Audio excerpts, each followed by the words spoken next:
भोवमाच्या म्हाका पयर घरा कडेन मेळपाक आयिल्ले तांकां हांवें हांगासर आपयलें. ते जवळपास एक 70 जण कितें तरी आयिल्ले, सगळे जाण 70 जण आयिल्ले. तांकां कंप्लिटली प्रेजेंटेशन दिलें म्हज्या PWD डिपार्टमेंटान. प्रेजेंटेशन दिल्या उपरांत तांकां सगळें एक्सप्लेन केलें. एक म्हणजे देवळाचो येदो सुद्दां कुडको वचना, एक वेगवेगळे चुकीचो समज हो तांच्या तकलेंत आसा, तरी ते तांकां एक्सप्लेन केलें. ते तांकां पटलेंय बी. दुसरी गजाल तांच्या तकलेन आसलें 60 मिटरचो रस्तो आमी करता म्हणून, पण आमी 60 मिटरचो रस्तो करिना. तोय कोणी तरी तुमच्या तकलेन गैरसमज घातलेलो. आमी फक्त थंयसर 25 मिटरचो रस्तो करता.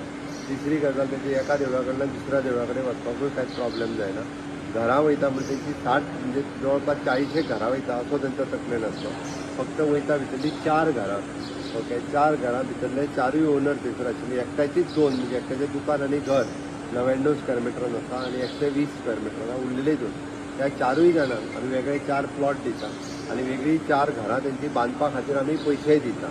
आनी उरले ल्हान गाडे थंयसर जे एक्वायर केल्ल्या प्रॉपर्टीन रस्त्याक तेकोन आसात, म्हणजे ते गाडे खरें म्हणजे ते रस्त्याक तेकोन तांकां थंयसर परत आसरचे देवळा कडेन जर घालूंक जाय आसत जाल्यार देवळा कडेन गाडे घालपाचें आमी प्रोविजनूय दिता. त्याची लोकांनी समजून घेवपाक जाय. थंयसर इन फ्युचर केन्नाच तसो एक्सिडंट जावचो ना, कारण हो प्रोसेस आतां कंप्लीट जायत येयला. 2007तल्यान चालू आशिल्लो नॅशनल हायवेचो प्रोसेस. नवीन प्रोसेस जावप म्हणजे बरें कठीण आहा, बट तरी सुद्दां तांच्यानी सांगलें की दुसरो आनी एक प्रपोजल, तो खूब व्हडलो प्रपोजल, इको सेन्सिटीव 1000 लँड आनी हे तर सगळें आशिल्लें. पण तांकां एक गजाल सांगलें, फाल्यां आमच्या प्रॅक्टिकली इंजिनियर सायटीर वयता, तांकां तुमी कॉपरेट करात. ते तांकां थंयसर मार्कींग करून दाखयतले. मार्कींग करून तेंची प्रॉपर्टी येता काय ना तेंय कळटलें. तेंच्यांनी बरोवन मागला, आमी बरोवनूय दिता. देवळाचोय कसलोच भाग वचना. ही 4 घरां सोडल्यार तेज्या पलीकडे आमी कांयच वचना.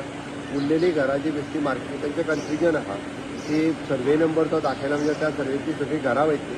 म्हाका दिसता हे जे थोडे कोण जे आहा पळय तांकां चुकीचो सांगता, पण तांकां विशय बरेच पटले. ओके, हांवें जे सांगलां तें तांकां सगळें पटलां. म्हाजो अंदाज हा एकदां मार्कींग केल्या उपरांत इश्यू जो आहा तो रिजॉल्व जातलो. इन द इंट्रस्ट ऑफ तेंचे देवूळ जात्रा उत्सव जे सगळ्या तांकां करपा खातीर वयल्यान आनी खूब मोठ्या प्रमाणांत वयतली. तेंची एक तळी आहा ती आमी 30 लाख आनी 30 लाख रुपीज एडिशनल म्हणून ती ब्युटिफाय करून दिता म्हणून सांगलां. म्हाका दिसता तेंच्यांनी ह्या विशयाचेर सरकाराक बरोबर कॉपरेट करप गरजेचें आसा. ते करतले असो म्हाजो विश्वास आहा. आमचे फाल्यां इंजिनियर थंय गेल्या उपरांत मार्कींग करून गेल्या उपरांत परत एकदां ते म्हाका मेळटले आनी इश्यू रिजॉल्व जातलो. कोणी खंयची नागदरची नांवां जी गॅजेटाचेर येयल्या ते फक्त सर्वे नंबर थंयसर आसात. ओके, बाकी पार्टिशन ना म्हणून आयल्या कारण एक सर्वे नंबरान जर भितरले मातसो कुडको सुद्दां जर वयता 50 मिटरां जाल्यार त्या सर्वे नंबरांतली सगळीं घरां येता. आमी तेंच्यांनी जे मागला पळय उरलेले 40 घरां तांकां बरोवन दिवपाक तयार आहा. तेंचें घर एकूय वयचें ना.